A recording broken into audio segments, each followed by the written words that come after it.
Good afternoon, Melrose, and thank you for tuning in to the State of the City address. And thank you to MMTV for providing me with this opportunity to speak with you today. I am proud to stand before you today, confident that the state of our city is strong and that our future is bright.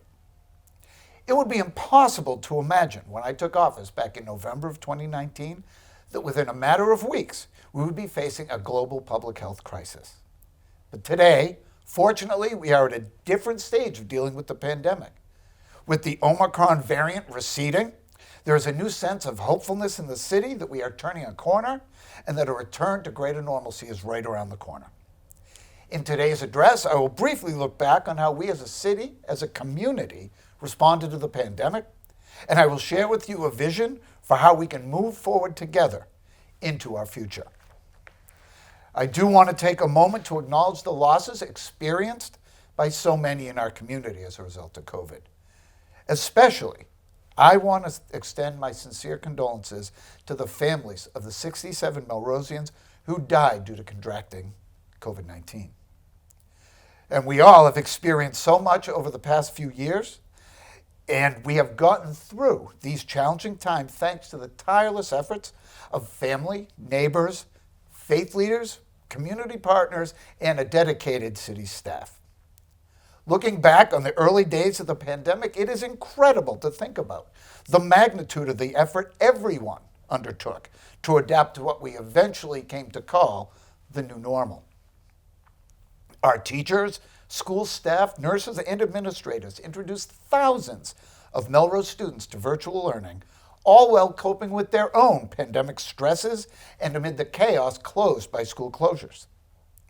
Parents, too, were and still are stretched thin, juggling childcare and work responsibilities throughout the shutdown, helping their children adjust to this new way of learning, all the while getting used to themselves dealing with a virtual work environment, if they were so fortunate, and worrying about their own parents and other family members' well-being.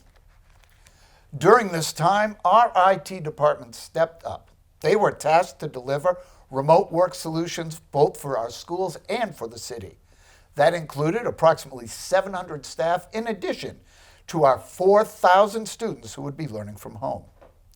And under the leadership of Linda Gardner and our Melrose Public Library staff, the Melrose Public Library transitioned to contactless curb pickup and took library services and programming online so that residents of all ages could still have access to literature, entertainment, and the social connections that come from things like book clubs and story times, reminding us all why the Melrose Public Library is at the heart of our community. And our Council on Aging also distinguished itself. It made it as their number one priority to keep seniors engaged and safe during COVID-19. The Council on Aging created numerous virtual bingos, outdoor events like petting zoos, and drive-through meals and the like. They helped literally hundreds of residents without internet access or computers to sign up for vaccine clinics. And throughout the pandemic, the Melrose Emergency Fund, funded with the generosity of the Melrose community, has been there for residents facing financial hardship, either related to the pandemic or experiencing it for other reasons. And I really want us all to recall Melrose Helps.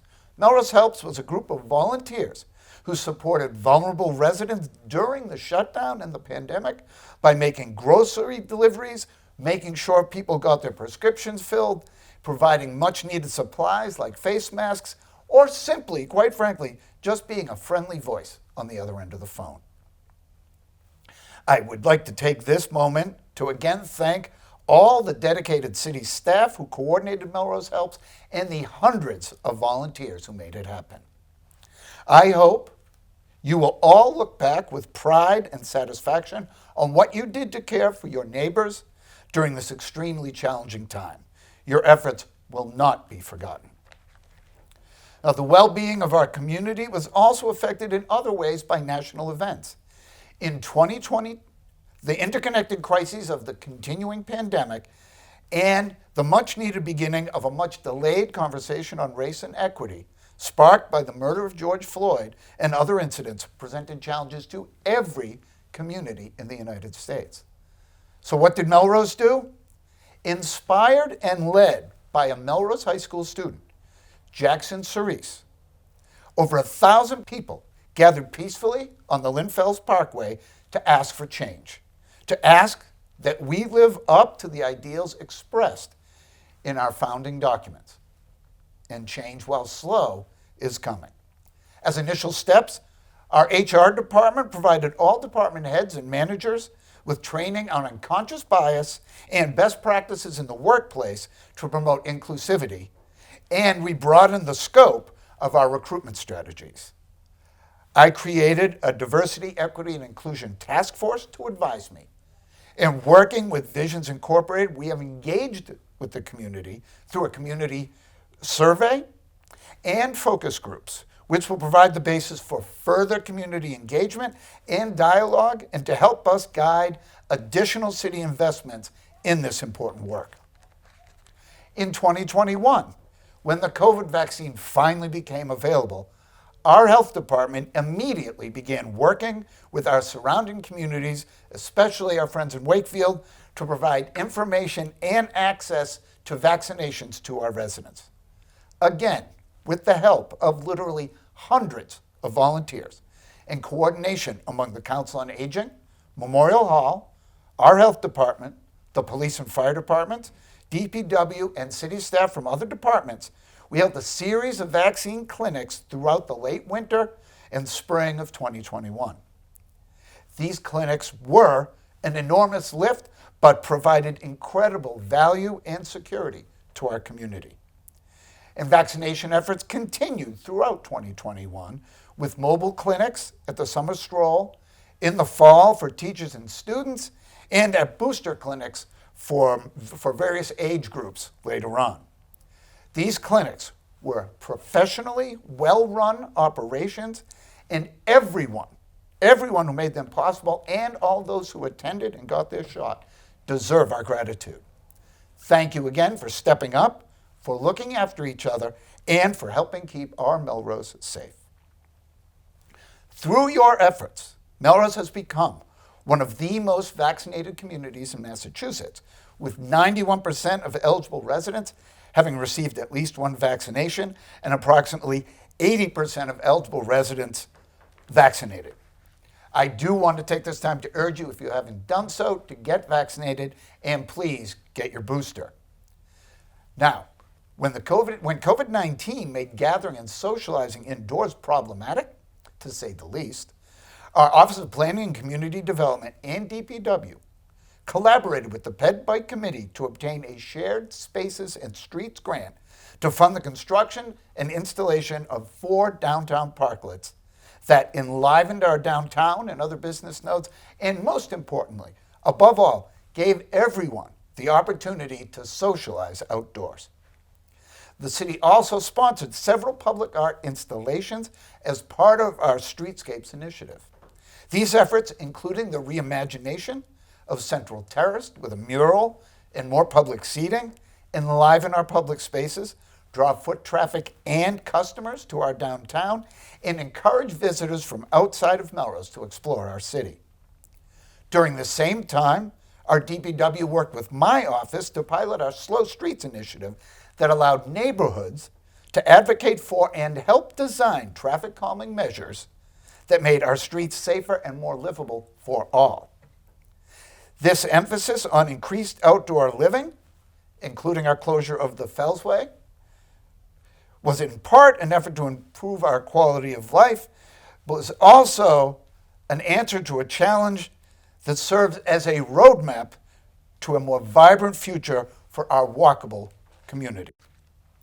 As we look forward to what lies ahead for the city of Melrose, the success of our programs and initiatives going forward depends on these same folks whose dedication to our community often goes overlooked or underappreciated.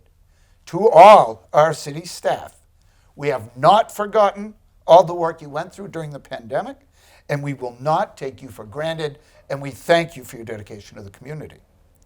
Now, during this year's inaugural ceremonies, I designated 2022 as the Community Health and Wellness Year for Melrose. We recognize the stress of the pandemic is still weighing on all Melrosians. But we hope this upcoming year can be about gains, about regaining and strengthening our sense of community, about regaining and optimizing life as we used to know it, and really helping everyone feel a little bit more stable and grounded with every day that passes as we recover. And as I speak to you today, plans are already underway to develop and coordinate programs, resources, and initiatives that will support the social, mental, and physical health of residents of all ages here in Melrose. And today, we are taking an important step towards achieving that goal. I am pleased to announce the formation of a new Health and Human Services Department for the City of Melrose. This reorganization will expand the reach of the Melrose Health Department to better serve Melrose residents by coordinating our existing public health resources and expanding our staffing to respond to the increasing need for access to mental health and other social services.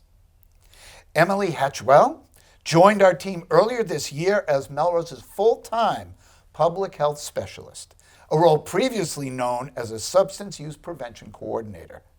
Emily will provide substance use support and resources to our youth and additional health and wellness support to our community members of all ages. Happily, the police department also recently brought on board a social worker through our partnership with Elliott Community Human Services. Tony Cochran joined the Melrose and Stoneham Police Departments early this year as their on-call clinician. She comes to this work with a background in substance use prevention, which I know will be invaluable to Melrose as we continue to address this critical issue. And I am pleased to announce that we are now poised to hire Melrose's first full-time community social worker. This new position will complement work being done by our part-time social worker, Rachel Cordella, who joined the Council on Aging last year to serve primarily for older residents, but also as a resource for the entire community. And in the year ahead, in consultation with our Director of Health and Human Services, we will continue to evaluate the need to deploy additional city resources to respond to demand for access to social services and substance use prevention and other needs experienced by the members of our community. In particular, we know that our children and teens have been experiencing an increase in anxiety and depressive symptoms, including an increase in kids reporting suicidal thoughts. It is clear that there are not enough mental health clinicians available to meet the needs experienced here in Melrose or across the Commonwealth. There are shortages of resources for treatment and counseling that are beyond the power of any one city or town to address. However, we can do more to support our kids and families during this challenging time. In an ongoing collaboration between the City of Melrose and our public school department, we have been consulting with local and regional experts, as well as various community partners, on the best ways to respond to the mental health needs of children and teens, both within the Melrose Public Schools and without. And there is a clear need for mental health awareness programs and greater clarity of what services are already available to our residents. I want to particularly highlight resources like Handhold. Handhold was created by a team of mental health and child development experts with a goal of creating a guide for parents and guardians in caring for their child's mental health and emotional well-being. I am also eager to build on the successful Parent University series, a program of the Melrose Education Foundation, another important community partner in this effort. Together, we will work to create a library of resources based on the great work they are already doing and expand opportunities for educating parents and caregivers about youth mental health. Finally, we're looking at what might be called soft approaches, including expanding rec department offerings to meet the social emotional needs of our kids, expanding recreational opportunities, and finding ways to increase social connections for people of all ages. There is no one way to solve this problem, but I am committed to putting resources towards serving the needs of our kids and families. And I'm eager to hear your ideas about meaningful ways to help improve the quality of life for the children and youth in our community. In addition to the impacts to the well-being of our residents, the pandemic continues to have a major impact on our local businesses. And we recognize the stress that Melrose's entrepreneurs, workers, freelancers, and the like are facing due to this disruption of normal commerce and the current level of uncertainty around things like labor costs, supplies, and worker recruitment. Now, there is much to be done to support our businesses so that our local economy can thrive in the years ahead. And I'm committed to reversing the economic impact that COVID has had on our community and including and creating new opportunities for growth. That is why I am very excited to announce that we have hired our first ever Economic Development Director for the City of Melrose, Lauren Grimmick. Lauren is well known to many of us as past Executive Director of the Melrose Chamber of Commerce and in her work in the Boston business community. She will be joining the mayor's office starting early next month, and I know she will hit the ground running. Lauren's job will be to support our local small businesses and our nonprofit arts and culture sector and creative economy by improving communication between the business community and City Hall and finding creative ways the city can support existing businesses and attract new ones, including building on the success of our pop-up pilot program. I also want to remind our residents about something that they've already been outstanding doing, and that is commit to buying local whenever possible. That is why I will continue my Good Morning with the Mayor tour throughout the winter and spring, where I will be at a different coffee shop on each Friday morning, A, because I want to have excellent communications with our community, and B, because it's an opportunity for folks to visit a small business that they might not otherwise had a chance to do. Please stop by the next tour stop to say hello, share your opinions, or catch up on city government. And please, again, continue to support our small businesses. Every little bit helps restore the health and vibrancy of our community. Now, an economically healthy community is also a community that invests in its infrastructure. And one of the most satisfying accomplishments of the past year was securing a $10 million grant from the Mass Board of Library Commissioners that is allowing us, at roughly 50 cents on the dollar, to move forward with the renovation of the Melrose Public Library. A great library supports a great community, and I know we will be reaping the benefits of doing this project for generations to come.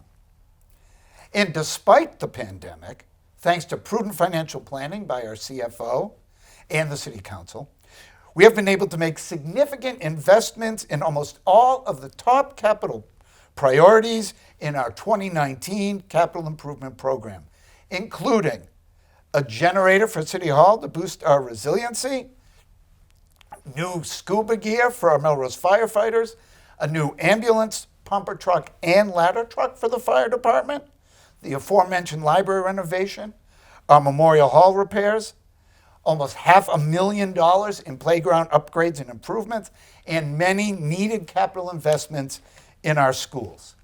And I want to build on these accomplishments. That is why I have just sent an order to the City Council asking them to authorize an additional substantial investment in free cash to fund additional restoration work to complete all needed exterior repairs to Memorial Hall.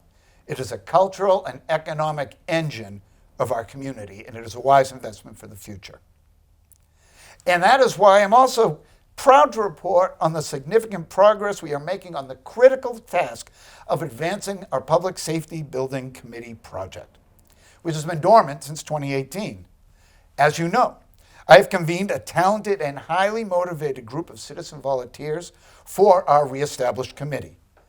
Led by former Councilor Jeff McNaught and Eugenia Gibbons, the committee is hard at work assessing the 2017 consultants report with a commitment to developing a robust public process to identify viable options and costs for a project that would provide the updated facilities that our police and fire need and deserve to do their jobs effectively and safely.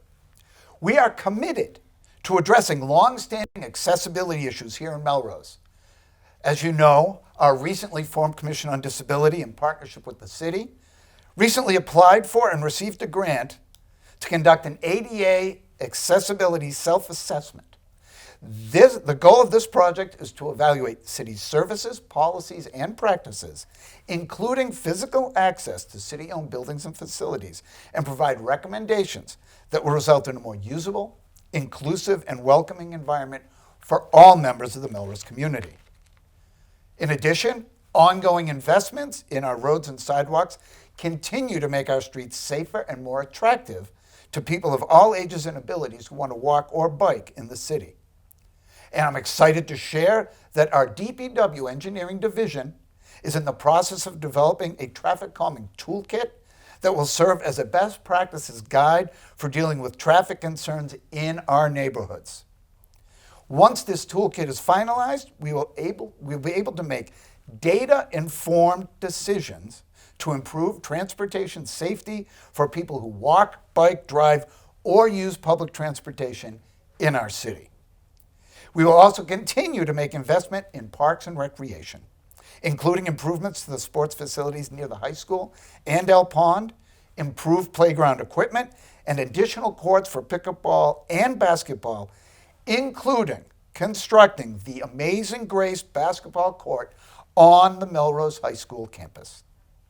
Now, all of these infrastructure initiatives support our community goals of health and wellness for people of all ages and abilities, and I'm excited to be moving them forward. In thinking about our community character, it is clear to me that Melrose is a city rich with diverse opinions and perspectives, and all of us certainly don't always agree on every issue. However, most Melrosians share a couple of important things in common. We all care about what is best for our community, our kids, our parents, and our seniors. And we are not afraid to wear our pride and love of Melrose on our sleeves.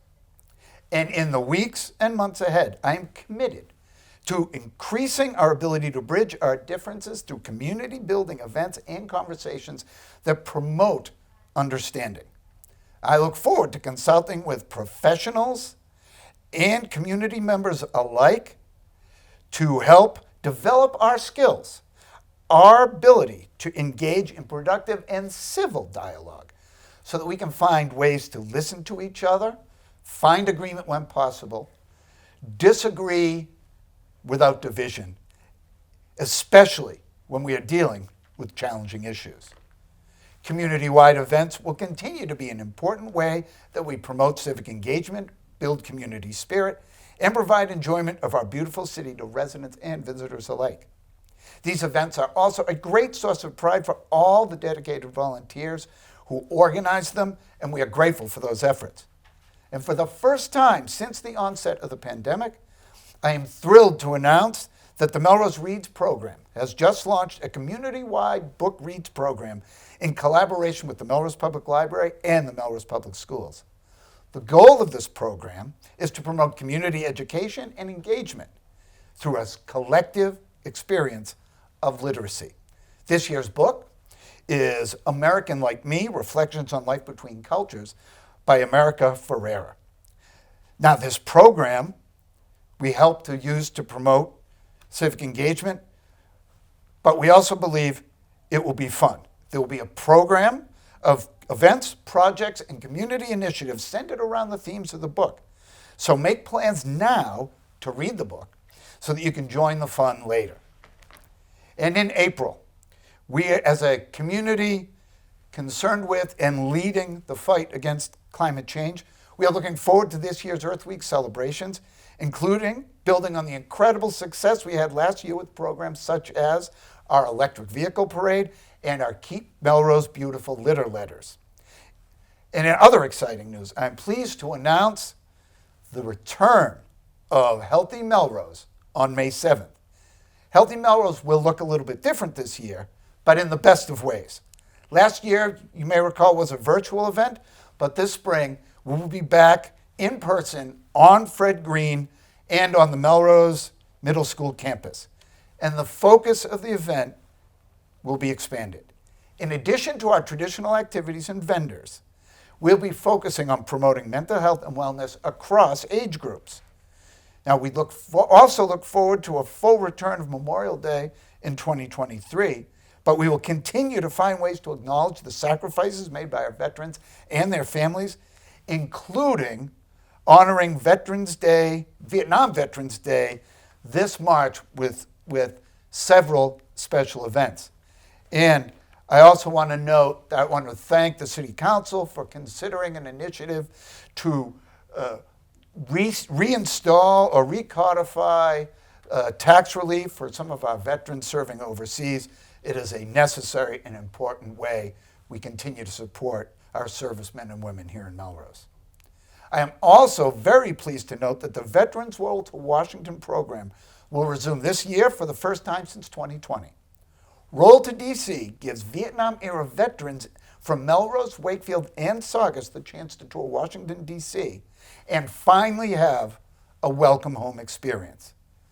There are many ways you can support this endeavor, including with your pocketbook, and make a difference in the life of a veteran who served us so well. In June, we will once again have our Pride and Juneteenth celebrations, and of course, look forward to another successful summer stroll, Victorian Fair, Porch Fest, and hopefully a few other exciting events. We know that the future of Melrose, in many respects, is going to be outside this spring and summer.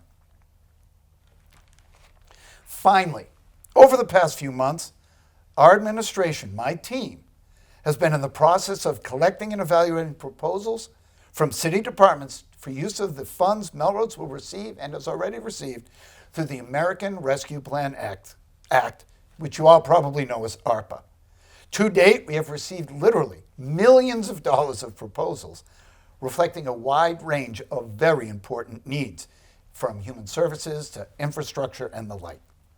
Later this week, my office will be talking to you. We will be releasing the Melrose Community Needs Assessment Survey.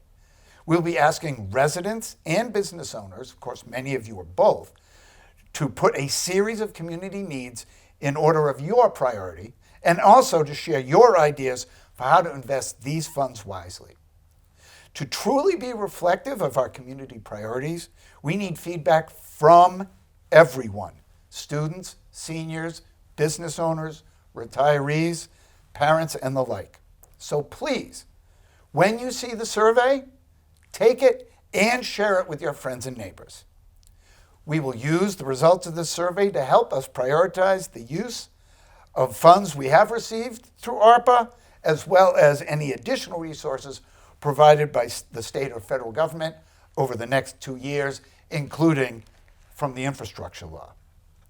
Now, in conclusion, I want to say just how proud I am of our city for the incredible spirit of volunteerism and resiliency of all our residents, and for all the great talent, artistry, and entrepreneurship that thrives in this community. Melrose is the city I grew up in, and the city where I chose to raise my family. To this day, I'm amazed at how lucky I am to be able to be mayor of this wonderful city, and look forward to a bright and prosperous future for us all. And I wake up every day grateful for that opportunity and look forward to continuing. I am further grateful to the colleagues I see every day at City Hall and in every department, for my partners on the school committee and in the city council, the members of our boards and commissions, and for every person I get to interact with in the course of a regular day here in Melrose. Folks who live here, run their businesses in our downtown, raise their families, age in place, and especially the inspiring students from K to 12 and beyond who come to me to talk about the issues they care about. And we all look forward to and share the commitment of raising student voice here in Melrose. Over the past 2 years, we have had to deal with unprecedented challenges, and I know we are all more than ready to close the chapter on COVID-19. And I am eager to help move Melrose forward, building on the lessons we have learned and using the city's resources to meet our needs, not just to recover, but to become the city we all imagine and we all want to be. Ultimately, all these accomplishments is about helping people and making things a little bit better than they were the day, the week, or the year before. So whether your family goes back several generations here in Melrose or if you have just arrived here, this is your home. And you have a stake in its future, just as we all have a stake in each other's future here in Melrose. Together, we will continue to reinforce our shared values of compassion, empathy, and care for those that shone brightly over the past 2 years, and to move Melrose forward into an even brighter and better future. Thank you very much.